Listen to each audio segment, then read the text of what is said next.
ইসলামে হজের মর্যাদা অত্যন্ত মহান। এটি ইসলামের ৫টি স্তম্ভের একটি এবং সামর্থ্যবান মুসলমানের উপর ফরজ ইবাদত। চলুন সংক্ষেপে জেনে নেই ইসলাম হজ সম্পর্কে কি বলে।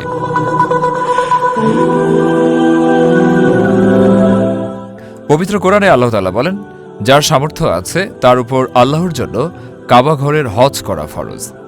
অর্থাৎ শারীরিক ও আর্থিক সামর্থ্য থাকলে জীবনে অন্তত একবার হজ করা প্রত্যেক মুসলমানের দায়িত্ব। হজ মানুষকে আল্লাহর প্রতি পূর্ণ আত্মসমর্পণ, ধৈর্য ও ত্যাগের শিক্ষা দেয়।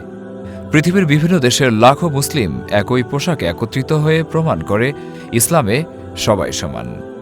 রাসূলুল্লাহ সাল্লাল্লাহু আলাইহি ওয়াসাল্লাম বলেছেন, কবুল হজের প্রতিদান জান্নাত ছাড়া আর কিছুই নয়। আর যে ব্যক্তি গুনাহ থেকে বেঁচে হজ সম্পন্ন করে সে নবজাত শিশুর মতো নিষ্পাপ হয়ে ফিরে আসে। ইসলাম হজকে শুধু একটি ইবাদত নয়, বরং আত্মশুদ্ধি ও আল্লাহর নৈকট্য অর্জনের মহান সুযোগ হিসেবে বর্ণনা করেছে।